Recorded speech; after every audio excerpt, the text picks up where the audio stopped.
Good morning সকলোকে মোৰ অন্য এটা ব্লগলৈ স্বাগতম জনাইছোঁ। আজি হৈছে মেডাম মেফি আৰু আজি স্কুল বন্ধ, মোৰো স্কুল বন্ধ, লগতে ছোৱালীজনীৰ স্কুল বন্ধ।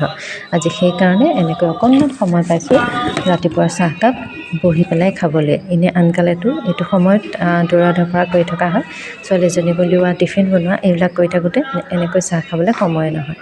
আজি যিহেতু বন্ধ সেইকাৰণে ধুনীয়াকৈ একাপ লাল চাহ লৈ লৈছোঁ। ৰাতিপুৱা মই সদায় লাল চাহেই খাওঁ। আৰু এয়া পিঠা চাওকচোন, বিহু ইমান দিন পাৰ হৈ গ'ল তথাপিও আমাৰ কিন্তু তিল পিঠা আছেই দেই। মই কিন্তু খাই ভাল নাপাওঁ, কিন্তু তথাপিও এতিয়া যে শেষ হ'ব হৈছে সেইকাৰণে এটা দুটা খাবলৈ লৈছোঁ। আৰু এতিয়া মই বহি ধুনীয়াকৈ চাহকাপ খাই লওঁ, তাৰপাছত আজিনো কি কৰোঁ আপোনালোকক দেখাই আছোঁ।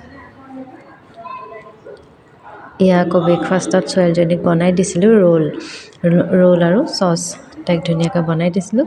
তাৰপাছত আমি খাম আৰু তাইক প্ৰথমতে দি লৈছোঁ। আজি যিহেতু তাই ঘৰত আছে সেইকাৰণে কিবা এটা ভালকৈ খাবলৈ মন কৰিলে।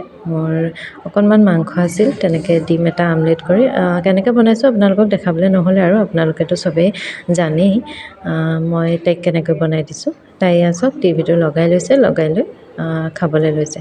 তাই খাই লওক, তাৰপাছতে আকৌ আমি খাম। আৰু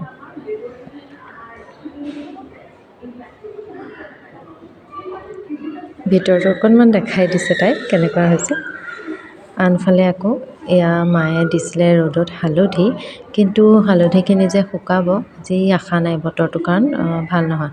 বতৰটো চাওকচোন কেনেকুৱা একদম ক'লা মলা হৈ আছে, বৰষুণ যেন দিবই এতিয়া তেনেকুৱা নিচিনা হৈ আছে।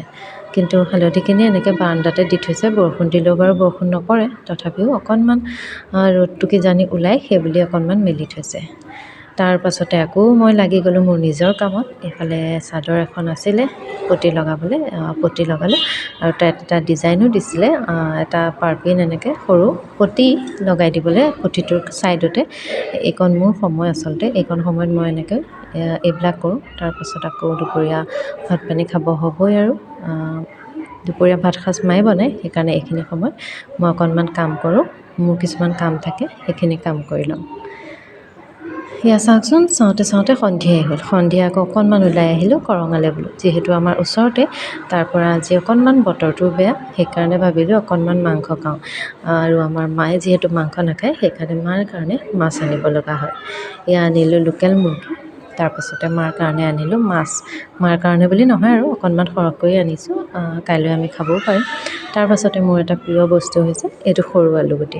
এই সৰু আলুটো মোৰ বহুত বেছি প্ৰিয়। ডাঙৰ আলুও প্ৰিয়, তথাপিও সৰু আলুটো খাই খুব ভাল পাওঁ।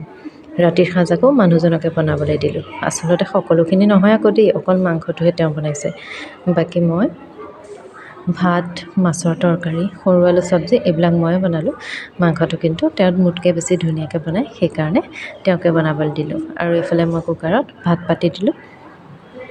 আৰু এতিয়া ভাত সাজ আমি এনেকৈ খাম। আৰু আজি ভিডিঅ'টো থুলমূলকৈ কৰি আপোনালোকক দেখুৱালোঁ। মোৰ দিনটোৰ অকণমান কিনো কৰোঁ আপোনালোকক দেখালোঁ। যদি ভাল পালে তেনেহ'লে লাইক এটা কৰি দিব, কমেণ্ট কৰিব, আৰু যিসকলে নতুনকৈ চাই আছে তেওঁলোকে ছাবস্ক্ৰাইব কৰিবলৈ নাপাহৰিব।